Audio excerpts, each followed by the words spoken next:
नमस्कार दर्शकों, स्वागत है आप सभी का हमारे इस बुलेटिन में। आपके साथ मैं हूं कपिल शर्मा। आइए नजर डालते हैं आज की गतिविधियों पर। शुरुआत करेंगे उज्जैन में निकली बाबा महाकाल की सवारी से।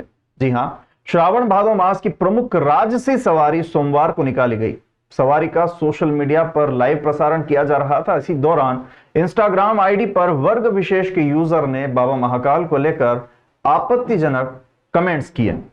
कमेंट्स के सामने आते ही हिंदुवादी संगठन के कार्यकर्ता आक्रोशित हो गए और बाबा महाकाल के पास स्थित महाकाल थाने पहुंचे। पुलिस ने प्रकरण दर्ज कर जांच शुरू की है। महाकाल मंदिर से सोमवार शाम 4 बजे बाबा महाकाल की राजसी सवारी पूरे वैभव के साथ निकाली गई थी। लाखों की संख्या में श्रद्धालु शामिल हुए थे। कई सोशल मीडिया प्लेटफॉर्म पर सवारी का लाइव प्रसारण भी किया जा रहा था। रामघाट से बाबा महाकाल की पालकी का पूजन होने के बाद सवारी अपने परंपरागत मार्ग से मंदिर की ओर लौट रही थी। इसी दौरान लाइव प्रसारण पर वर्ग विशेष के एक यूजर ने अपनी इंस्टाग्राम आईडी सुलेमान अंसारी 2626 पर बाबा महाकाल को लेकर आपत्तिजनक कमेंट्स कर दिए। लाइव प्रसारण देख रहे लोगों ने कमेंट्स को देखा तो आक्रोश की स्थिति बन गई। हिंदुवादी संगठन के कार्यकर्ता जानकारी लगते ही महाकाल थाने पहुंच गए थे, जहां शिकायत और आवेदन दिया गया। पुलिस ने तत्काल मामले की जांच शुरू की और मामले में भारतीय न्याय संहिता की धारा 295 और आईटी एक्ट में प्रकरण दर्ज कर लिया है। सीएसपी ओम प्रकाश मिश्रा ने बताया कि इंस्टाग्राम आईडी की जानकारी आईटी सेल के माध्यम से प्राप्त की जा रही है। जल्द ही पता लगा लिया जाएगा कि आपत्तिजनक कमेंट्स करने वाली आईडी किसकी है और कहां से इसे ऑपरेट किया जा रहा है। उज्जैन वाले नामक इंस्टाग्राम पेज पर इसको लाइव प्रसारण किया जाता है। लाइव प्रसारण के दौरान ही कमेंट सेक्शन में एक इंस्टाग्राम यूजर के द्वारा आपत्तिजनक शब्दों का उपयोग किया गया था, जिसके संबंध में कुछ लोगों के द्वारा कल रात्रि में महाकाल में थाने पर आकर के आवेदन पेश किया गया था। उनके आवेदन की जांच के दौरान साक्ष्यों को देखते हुए थाना महाकाल पर BNS 299 और आईटी एक्ट की धाराओं में प्रकरण दर्ज किया गया है और अभी जाँच में लिया गया है कि संबंधित यूजर कौन है और किस फ़ोन से और कहाँ से अपना अकाउंट चला रहा है और ये आपत्तिजनक शब्द यूज करने की प्रेरणा उसको कहाँ से मिली। पीएम नरेंद्र मोदी की अध्यक्षता वाली केंद्रीय कैबिनेट ने इंदौर को बड़ी सौगात दी है। कैबिनेट ने मुंबई और इंदौर के बीच 309 किलोमीटर लंबी नई railway line Indore Manmad rail परियोजना को मंजूरी दी है। केंद्र सरकार ने इसके लिए 18,000 करोड़ से ज्यादा की राशि स्वीकृत की है। इस परियोजना से मध्य प्रदेश के इंदौर, धार, खरगोन, बड़वानी जिले और महाराष्ट्र के धुलिया, नासिक जिलों को फायदा होगा। केंद्र सरकार ने इंदौर और मुंबई के बीच सबसे छोटे रेल रूट प्रोजेक्ट को मंजूरी दी है। यह प्रोजेक्ट महाराष्ट्र और मध्य प्रदेश के उन जिलों को जोड़ेंगे जो अब रेल मार्ग से फिलहाल नहीं जुड़े थे। प्रधानमंत्री नरेंद्र मोदी की अध्यक्षता में हुई आर्थिक मामलों की मंत्रिमंडलीय समिति ने रेल मंत्रालय के तहत 18,036 करोड़ रुपए की कुल लागत वाली इस नई रेलवे लाइन परियोजना को मंजूरी दी है। प्रोजेक्ट 2028-29 तक पूरा होगा। इंदौर और मनमाड़ के बीच प्रस्तावित ये नई रेलवे लाइन इंदौर और मुंबई के बीच सीधा और सबसे छोटा संपर्क प्रदान करेगी।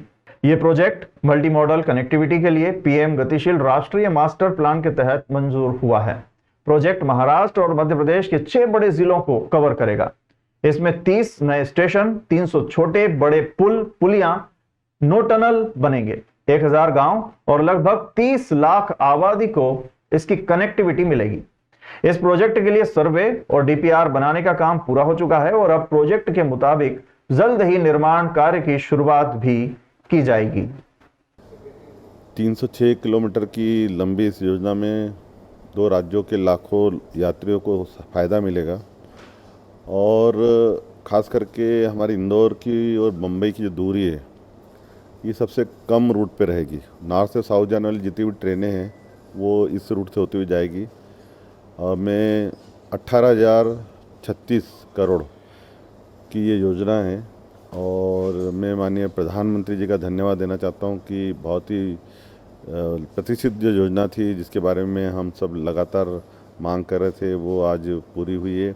माननीय रेल मंत्री जी को और जो संभावना व्यक्त की जा रही है कि 2028 तक इस योजना को पूरा करने का प्रयास किया जाएगा। इंदौर की जनता की ओर से और इंदौर के अलावा आसपास के क्षेत्र की जनता की ओर से मैं माननीय प्रधानमंत्री जी का धन्यवाद देता हूं कि इतनी बड़ी योजना उन्होंने स्वीकृत की है। देखिए ये इसका एक रूट अलग है। ये यहाँ से इंदौर से मऊ और महू से एक अलग ट्रैक बनेगा, जो कि हमारा जो बड़वानी है और खासकर खरगोन है, वहाँ से होते हुए धुले होते हुए ये मनमाड़ तक जाएगा। तो एक नया रूट है, शॉर्ट रूट है और पूरा ग्रीन फील्ड है। तो मुझे लगता है कि इससे जो यात्रियों को समय भी कम लगेगा और ईंधन की भी बचत होगी और रेलवे का भी एक नया ट्रैक मिलेगा इस क्षेत्र में। ये ट्रैक बनने से इंदौर में एक नई क्रांति आ जाएगी। जो हम हमेशा कहते हैं कि अभी हम वेस्टर्न रेलवे के एक एंड पे हैं, वो अब हम एक सेंट्रली लोकेटेड स्टेशन हो जाएंगे। और मेरा ऐसा मानना है कि जब ये ट्रैक पूरा हो जाएगा तो इंदौर के आसपास की 100 ट्रेनें यहाँ से गुजरेगी। और मुझे बताते खुशी है कि हमारा नया रेलवे स्टेशन भी काम शुरू होने वाला है। तो आने वाले समय में जो कनेक्टिविटी है इंदौर की, चाहे एयर कनेक्टिविटी हो, रोड कनेक्टिविटी हो, और सबसे ज़्यादा क्रांतिकारी अब रेलवे कनेक्टिविटी में आएगी। तो इंदौर को बहुत बड़ी सौगात है। मैं फिर से माननीय प्रधानमंत्री जी का धन्यवाद देना चाहता हूँ। इंदौर में कलेक्टर आशीष सिंह के निर्देश अनुसार 2 सितंबर सोमवार से कलेक्टर कार्यालय और इससे लगे सैटेलाइट भवन में बायोमेट्रिक मशीनों द्वारा हाजिरी की शुरुआत की गई है, जिसमें अटेंडेंस दर्ज करने के लिए कुल 6 बायोमेट्रिक थंब मशीनें लगाई गई हैं। देखिए, सितंबर से बायोमेट्रिक की शुरुआत पूरे प्रशासनिक संकुल में करी गई है और यहाँ पर जितने भी ऑफिसर्स हैं, जितने भी अधिकारी हैं, जितने भी कर्मचारी हैं, चाहे कलेक्टर हो, एडिशनल कलेक्टर हो या अन्य कोई अधिकारी कर्मचारी हो, सभी का वेतन सितंबर का जो वेतन है वो बायोमेट्रिक के आधार पर ही लगाया जाएगा। निश्चित रूप से कई बार ऐसी स्थितियां बनती हैं कि अधिकारी कर्मचारियों का कहीं दूसरी जगहों पर दौरा रहता है, भोपाल मीटिंग्स में जाना होता है, कोर्ट में वो रहती हैं, कई जगहों पर काम रहता है या कई बार लीव जैसी स्थितियां भी बनती हैं। तो समय की इसमें कोई बाध्यता अभी नहीं रखी गई है। अभी केवल और केवल बायोमेट्रिक के जरिए थंब इम्प्रेशन करना आवश्यक है, उसी के आधार पर सैलरी ड्रॉ करी जाएगी। और अगर कोई इस तरीके की स्थिति बनती है कि किसी वजह से अधिकारी कर्मचारी उस दिन नहीं आ पा रहे हैं, किसी जस्टिफाइड रीजन की वजह से, तो उसका भी कार्यालय प्रमुख के द्वारा एंट्री सॉफ्टवेयर में करी जा सकेगी और उसके आधार पर सैलरी निकाली जा सकेगी। इस महीने से, सितंबर से इसकी शुरुआत प्रशासनिक संकुल में करी गई है। अक्टूबर महीने से ये व्यवस्था पूरे जिले भर में लागू करी जाएगी। ट्रेजरी से निकलने वाला जितना भी वेतन है वो पूरा का पूरा बायोमेट्रिक के माध्यम से ही निकलेगा। प्रत्येक पंचायत में, नगर निगम के विभिन्न एरियाज में, चाहे वो हॉस्पिटल हों, स्कूल हों या हमारे राजस्व अधिकारी हों या अन्य जो इस प्रकार के ऑफिसेज होंगे, सभी में व्यवस्था लागू करी जाएगी और सभी की सैलरी अक्टूबर माह की जो है वो बायोमेट्रिक के आधार पर ही निकाली जाएगी। इस संबंध में जो व्यवस्थाएं करनी है वो अगले 1 महीने में हम लोग कंप्लीट करेंगे। इंदौर के महापौर पुष्यमित्र भार्गव ने विधानसभा क्षेत्र 4 के जोन नंबर 2 के अंतर्गत आने वाले विभिन्न क्षेत्रों का दौरा किया और सफाई व्यवस्था के साथ साथ चल रहे विकास कार्यों का जायजा भी लिया। इस निरीक्षण के दौरान महापौर ने सफाई और स्वच्छता के प्रति गंभीरता जताते हुए कई महत्वपूर्ण निर्णय भी लिए। महापौर ने क्षेत्र में चाय बेचने वाले विक्रेताओं को सख्त हिदायत दी है कि वे 3 दिनों के भीतर डिस्पोजेबल कप और प्लास्टिक सामग्री का उपयोग पूरी तरह से बंद कर दें। उन्होंने स्पष्ट किया है कि यदि विक्रेता इस निर्देश का पालन नहीं करते हैं तो उनके खिलाफ कानूनी कार्रवाई की जाएगी। महापौर का यह कदम प्लास्टिक के उपयोग को कम करने और शहर को स्वच्छ रखने के उद्देश्य से उठाया गया है। इसके अलावा महापौर ने सफाई से जुड़े मुद्दों पर एनजीओ की भूमिका की भी समीक्षा की। निरीक्षण के दौरान पाया गया कि कुछ एनजीओ सफाई के कार्यों में अपेक्षित ध्यान नहीं दे रहे हैं। इस पर नाराजगी जताते हुए महापौर ने निर्देश दिए कि ऐसे एनजीओ पर जुर्माना लगाया जाए जो अपने कर्तव्यों का ठीक से पालन नहीं कर रहे हैं। महापौर ने अधिकारियों को भी इस संबंध में सतर्क रहने और समय समय पर स्थिति की समीक्षा करने के निर्देश दिए हैं। महापौर पुष्यमित्र भार्गव ने इस निरीक्षण का मुख्य उद्देश्य शहर में सफाई व्यवस्था को और अधिक प्रभावी बनाना और विकास कार्यों की प्रगति की जांच करना था। मार्केट एरिया का निरीक्षण आज सुबह हमने औचक किया है। हमारे मार्केट भी स्वच्छ रहे, साफ रहे। यहाँ के व्यापारी एसोसिएशन के पदाधिकारियों के साथ विशेष रूप से बैकलाइन में बनी जो हमारी बाथरूम्स हैं, जहाँ जिसका जनता और व्यापारी उपयोग करते हैं, वो ठीक रहे। और इस निरीक्षण के बाद कई सारे निर्देश भी मैंने दिए हैं जो कि सफाई को नए स्तर पर ले जाने का काम करेंगे और जिन लोगों की लापरवाही बरती गई है उनके खिलाफ आज कार्रवाई की जाएगी। कई व्यापारी एसोसिएशंस के साथ हमारी 2-3 बार इस बारे में बात हो गई है। कुछ डेजिग्नेटेड पार्किंग हम उनके लिए कर रहे हैं और जो डेजिग्नेटेड पार्किंग है वहां गाड़ियां लगे, इसका भी हम प्रयास करेंगे। बाहरसिद्धि गौशाला सिंघाना में माटी के बप्पा एक जन अभियान के अंतर्गत मिट्टी के हस्त निर्मित गणेश जी बनाने की एक निःशुल्क कार्यशाला का आयोजन किया गया। नगर और आसपास के लगभग 100 बच्चों ने उत्सुकता के साथ इस आयोजन में सहभागिता निभाई। कार्यशाला में शुद्ध इको फ्रेंडली गणेश पर्यावरण के अनुकूल बनाने के लिए सामग्री तैयार करना और प्रतिमा निर्माण हेतु कार्यशाला प्रशिक्षक आशुतोष सोनी रत्न पारखी द्वारा प्रशिक्षण दिया गया। कार्यशाला में यह भी बताया गया कि बाजारों में प्लास्टर ऑफ पेरिस से बनी मूर्तियां पर्यावरण के लिए घातक है, साथ ही वे जल को प्रदूषित करती हैं। वे पानी में घुलनशील नहीं होने से हमारी धार्मिक आस्था को भी आहत करती हैं। मिट्टी के गणेश की स्थापना और पूजन भी शास्त्रोक्त विधि से ही श्रेष्ठ माना गया है। कार्यशाला में श्री सद्गुरु गजानन गुरुकुल प्रियदर्शनी ज्ञान मंदिर सिंघाना उप सरपंच संदीप अग्रवाल, दिलीप जोशी, ओम प्रकाश राठौर, गौशाला समिति का सहयोग रहा। माटी के गणेश की लगभग 100 मूर्तियां बनाई गई, जिसे बच्चे अपने घरों में गणेश उत्सव पर्व पर स्थापित करेंगे।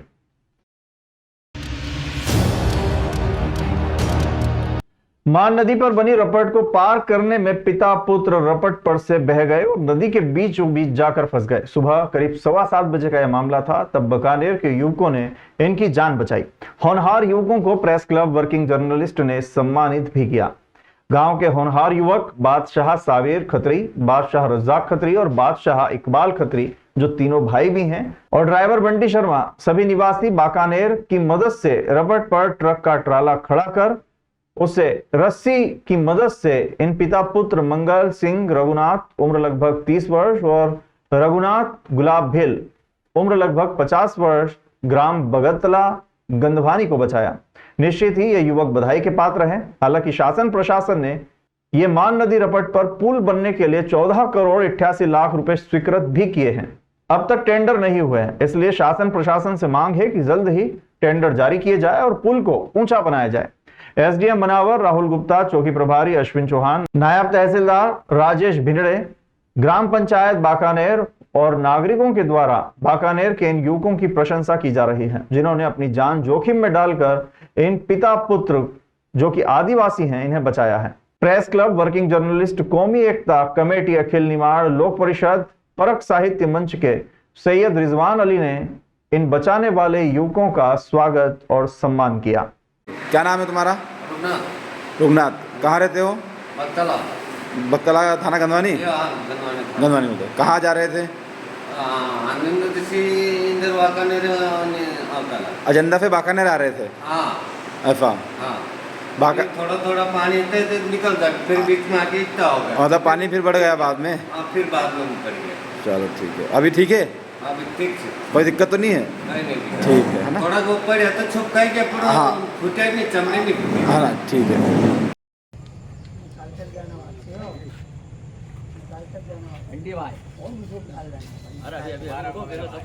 सबको खींचना नहीं। हम हमारी चैनल के माध्यम से मांग करेंगे कि इन युवकों को जिन्होंने अपनी जान जोखिम में डालकर इन 2 युवकों को बचाया, 4 युवकों ने, इन्हें शासन प्रशासन, ग्राम पंचायत, जनपद पंचायत, जिला पंचायत और राज्य स्तर पर और यहाँ तक कि राष्ट्रीय लेवल पर सम्मानित करे, गौरव अवार्ड दे।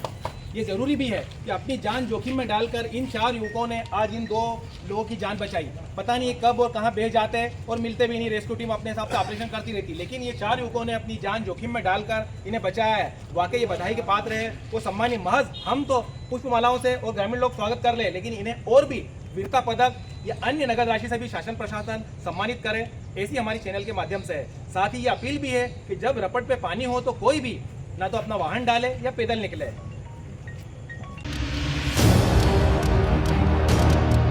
तीर्थ नगरी ओंकारेश्वर में नर्मदा में आस्था की डुबकी लगाकर लाखों श्रद्धालुओं ने रिमझिम बरसात में भीगते हुए भगवान ओंकारेश्वर ज्योतिर्लिंग के दर्शन किया। ओंकारेश्वर में एक दिन पहले ही हजारों श्रद्धालु पहुंच चुके थे।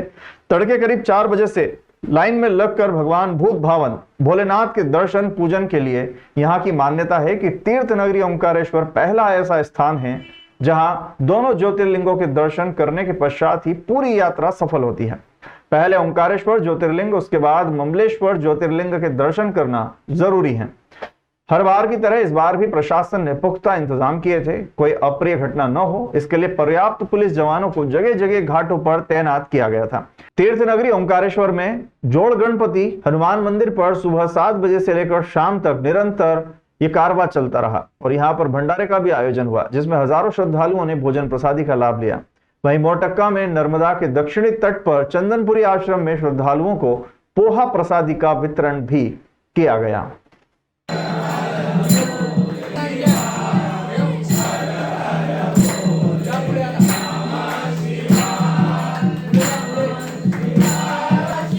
आज सोमवती अमावस्या जो है, वर्ष में 2-3 बार ही सोमवती अमावस्या पड़ती है। सोमवार के दिन जो अमावस्या पड़ती है उसको सोमवती अमावस्या कहते हैं। और इस दिन नर्मदा मैया में स्नान, दान, धर्म, हवन पूजन का बड़ा महत्व होता है। और इस सोमवती अमावस्या के लिए तो देवता भी तरसते हैं। ऐसा बताया गया है हमारे शास्त्रों में कि बड़े भाग्य से ये सोमवती अमावस्या आती है और इस पुण्य में हम इस पुण्य का लाभ लेते हैं हम। और आज इसी क्रम में श्री जोड़ गणपति हनुमान मंदिर में भगवान की कृपा से महाराष्ट्र वाले बाबा जी द्वारा भंडारा चल रहा है और आनंद आ रहा है। देश विदेश गांव शहर सब पे नजर, सबकी खबर, नया रूप है नए है रंग, सबको समेटे अपने संग। आपका अपना शहर का सपना दैनिक अवंतिका, दैनिक अवंतिका, दैनिक अवंतिका। खेल, राजनीति, फिल्मी बातें, सब कुछ ही हम इसमें पाते। घर, होटल, ऑफिस या दफ्तर, क्लर्क, प्यून या हो फिर अफसर, सबका चहेता सबका प्यारा दैनिक अवंतिका, दैनिक